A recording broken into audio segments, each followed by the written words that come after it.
Saudara, di antara syariat tertua setelah puasa khitan. Ini dimulai ketika zamannya Nabi Allah Ibrahim alaihi salatu wassalam. Kita tahu lewat sejarah Nabi Ibrahim ketika dikhitan umurnya 83 tahun. Kita tahu orang kalau nges kolot kulitnya tos alot, betul. Dan zaman Nabi Ibrahim belum ditemukan pisau, silet, apalagi pisau apalagi sinar laser. Yang ada mungkin waktu itu alat pemotongnya cuma kampak.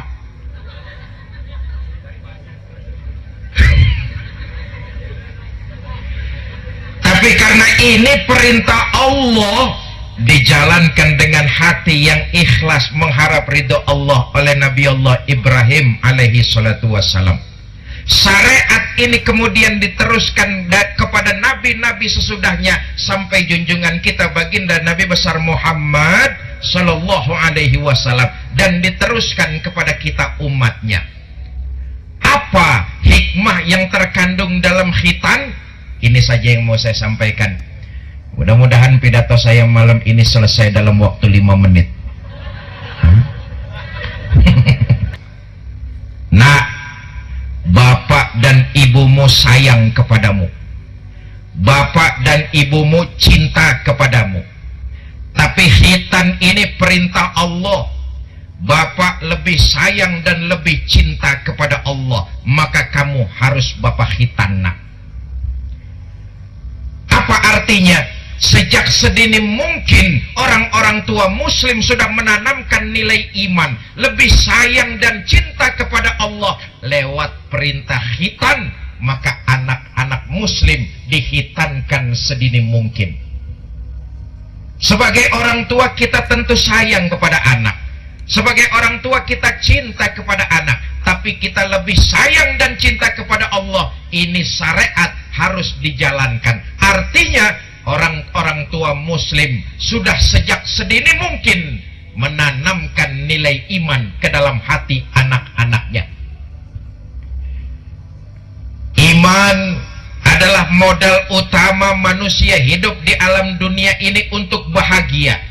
Bahagia di dunia, lebih-lebih dibahagia di akhirat nanti.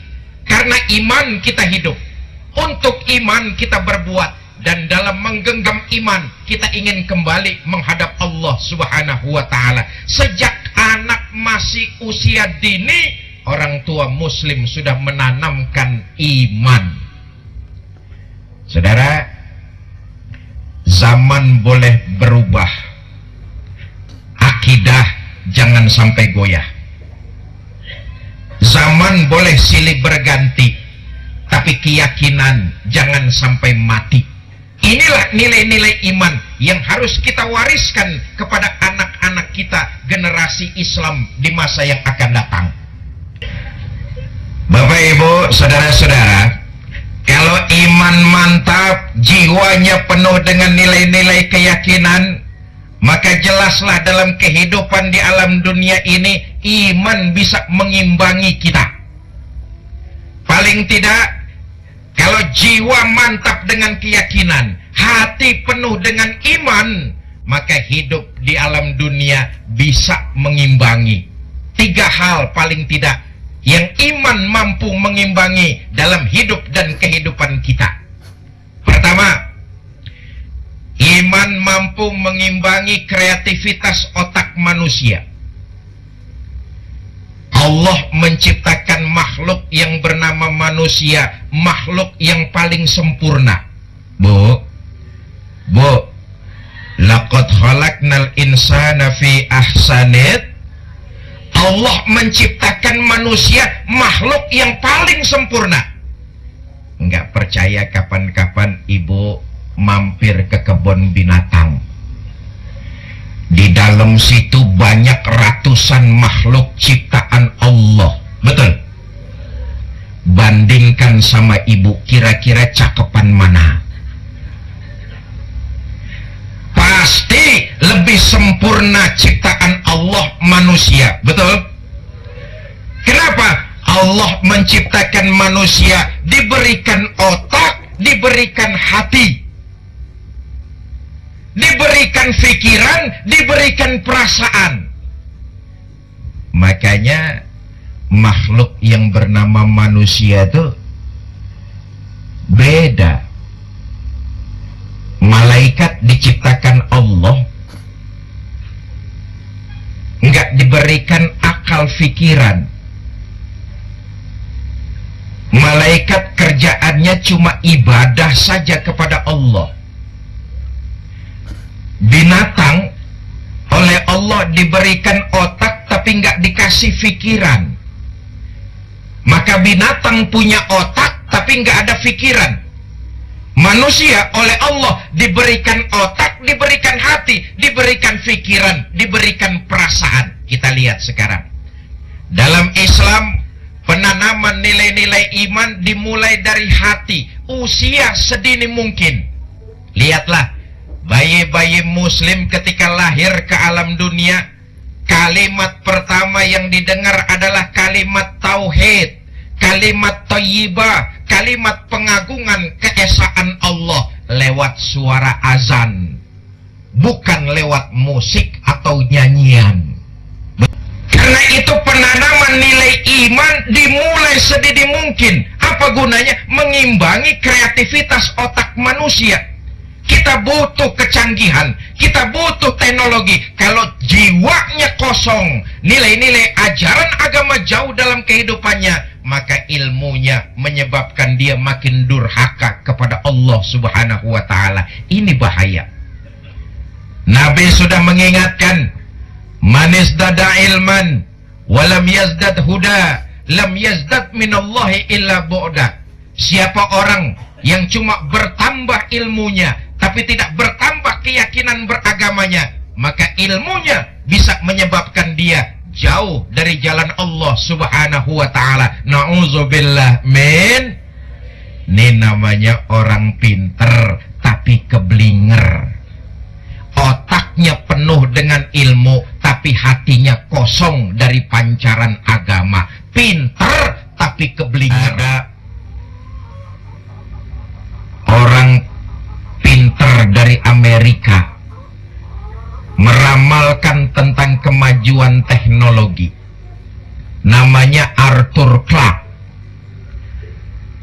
Arthur Clarke ini pernah memprediksi nanti di tahun 2000-an waktu dan kondisi serta keadaan tidak lagi menjadi kendala oleh manusia. Karena kecanggihan teknologi, karena kemajuan ilmu pengetahuan, waktu sudah tidak lagi jadi kendala buat manusia. Dan ini terbukti, hebatnya ilmu pengetahuan, canggihnya teknologi. Ruang dan waktu sudah tidak lagi jadi kendala. Dulu, kalau kita nulis surat kepada saudara yang tempatnya jauh, provinsinya berbeda, kita akan menerima surat balasannya kira-kira 1 minggu. Betul? Sekarang dengan kemajuan ilmu pengetahuan, teknologi yang begitu canggih, hari ini telekomunikasi sudah sangat begitu hebat. Jangankan cuma dengar suara sekarang ini, tampil utuh lewat apa yang disebut video call, Skype. Teknologi sangat memudahkan. Waktu sudah tidak lagi menjadi kendala. Kita kalau nelpon keluarga yang entah ada di mana, enggak cuma sekedar pakai suara, tapi juga pakai video call. Manusia sudah tidak perlu lagi mati. Sudah ditemukan anti malaikat maut. Jelaslah, sampai sini terbukti apa yang sudah diperingatkan oleh baginda kita Nabi besar Muhammad sallallahu alaihi wasallam.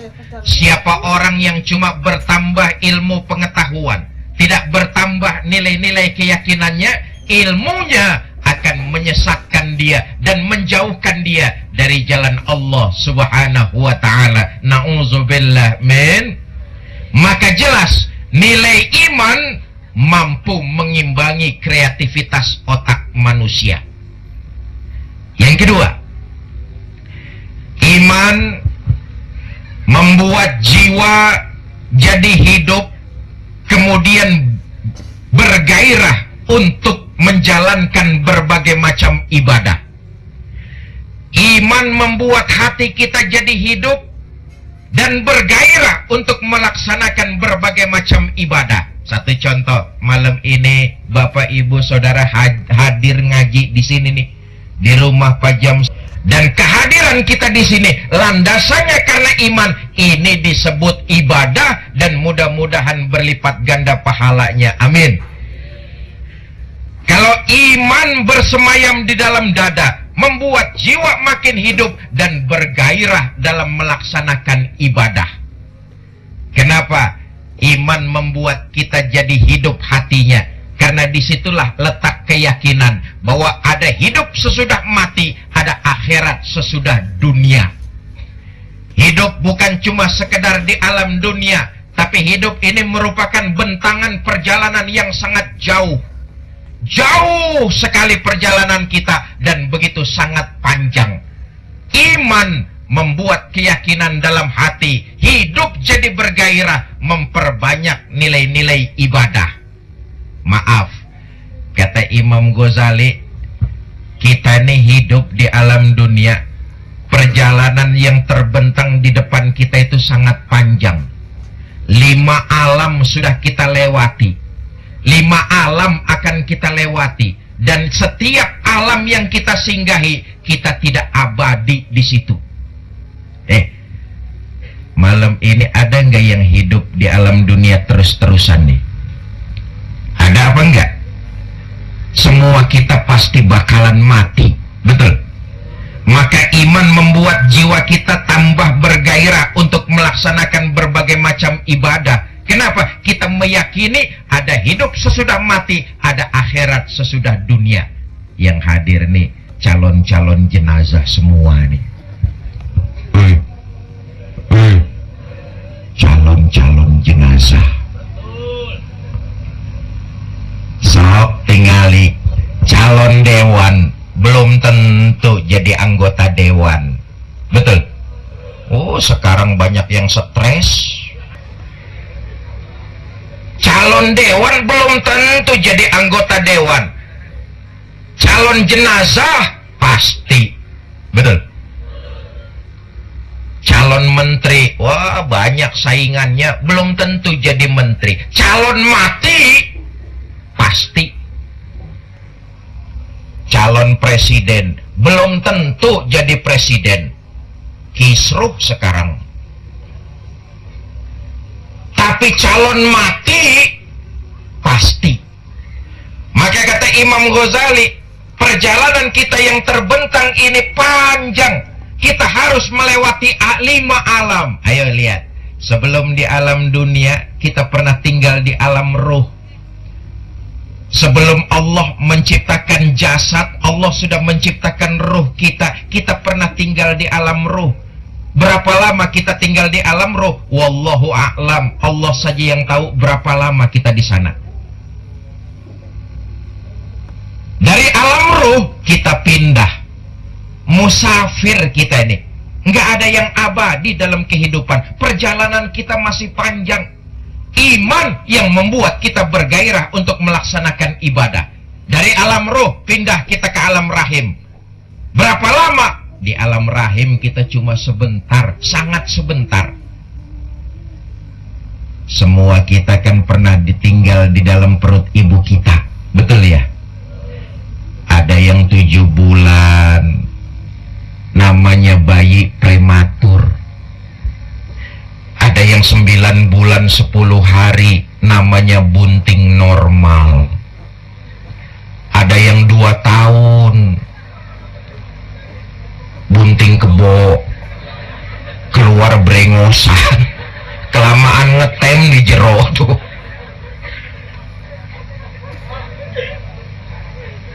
Dari alam rahim kita kita pindah lagi kemana? Gunung Karung. Nih malam ini kita di sini nih. Berapa lama kita hidup di alam dunia? Sebentar.